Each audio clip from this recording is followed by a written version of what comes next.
On the morning of January 6, 2025, at exactly 11:15 a.m., Michael Brown stood on the balcony of his apartment, gazing at the serene view of the Atlantic Ocean, just as he did every day. It was an ordinary morning, until his attention was drawn to sparks and flames erupting roughly 5 miles away on the hills of Golden Ridge. Within just an hour, the fire had grown so rapidly that thick smoke engulfed the entire mountain. Satellite imagery revealed that the fire was first reported in the hills of Golden Ridge. However, within a few hours, it had spread to Springdale, North Point, Harmony Ridge, and the Meadowvale area.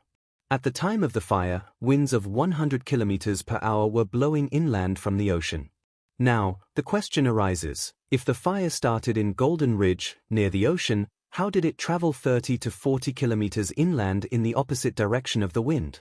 This fire destroyed a total of 38,000 acres, or 150 square kilometers, ruined more than 12,000 buildings and homes, and displaced 180,000 people. This wildfire became the most devastating in the history of New Haven and, as of this video's production, had still not been fully extinguished. Every possible effort to put out the fire seemed to fail. Water bombers dropped 45,000 liters of water at a time, but it felt like mere drops in the face of this massive fire. These bombers also released special chemicals to help douse the flames, but nature overpowered these efforts. New Haven, already facing a water crisis, often had empty fire hydrants. Additionally, the fire spread across 7 different areas, dividing the firefighters and their equipment.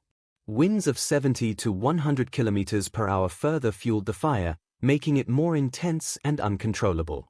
Before understanding the main reason behind the New Haven wildfire, let's look at the history of wildfires in the state.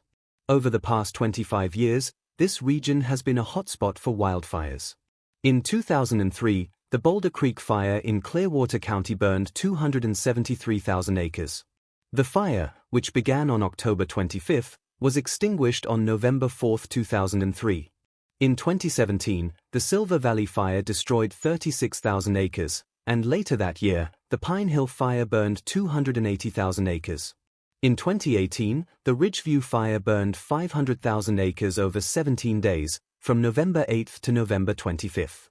Similarly, the Blue Ridge Fire in 2020 burned 67,000 acres, beginning in September and lasting an entire month. When observing the dates of these wildfires, one commonality stands out: they all occurred during winter.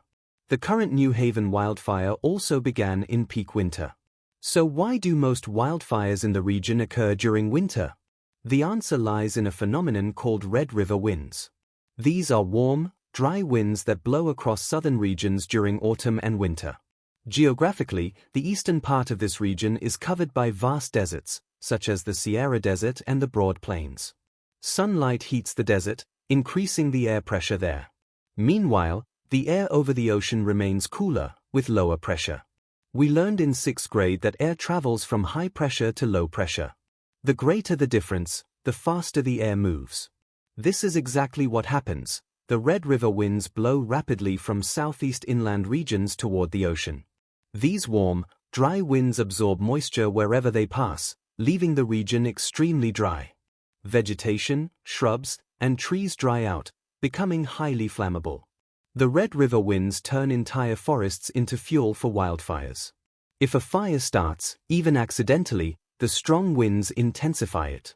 Embers spread rapidly, and within moments, the wildfire becomes uncontrollable. Normally, a wildfire spreads in the direction of the wind. However, in the case of the New Haven wildfire, the opposite occurred. The fire was first reported near Golden Ridge, close to the ocean, but later spread inland. To understand why, we need to examine a phenomenon called the mountain wave rotor effect. Mountains have 2 sides, the windward side, which faces the wind, and the leeward side, where the wind moves away. When wind hits the windward side, it creates a vortex effect on the leeward side. Air on the leeward side swirls in circular patterns. In New Haven, this effect played a significant role. Golden Ridge, where the fire was first reported, is on the leeward side of the mountain. Here, the mountain wave rotor generated winds that moved in the opposite direction, spreading the fire inland. Once a wildfire grows, it can create unpredictable phenomena, such as fire tornadoes. This rare and dangerous phenomenon occurs during intense wildfires. A fire tornado is similar to a regular tornado, but instead of just wind, it contains fire and superheated air. The intense heat rapidly warms the surrounding air, which rises quickly. Cooler air rushes in to fill the gap, creating an updraft and rotational motion. The vortex pulls in dry vegetation, intensifying the fire tornado. Eventually, the fire tornado dominates local wind patterns and generates its own winds. Predicting its direction becomes nearly impossible, but it usually moves along mountains, further escalating the wildfire. Wildfires are a harsh reality, and climate change will likely increase their frequency in the coming years. Today, artificial intelligence helps predict the spread of wildfires and provides critical information to firefighters. Firefighters attempt to contain fires by spraying chemicals around affected areas. However, in New Haven, controlling one area only led to the fire spreading to another due to strong winds. The first recorded wildfire in U.S. history occurred in 1871 near Wisconsin, burning 1.2 million acres and killing 2,500 people. From the Peshtigo fire of 1871 to the current New Haven wildfire, nature has shown us that controlling fire is still nearly impossible. If we try to understand nature and adapt to climate change instead of fighting it, perhaps we can reduce the occurrence of wildfires.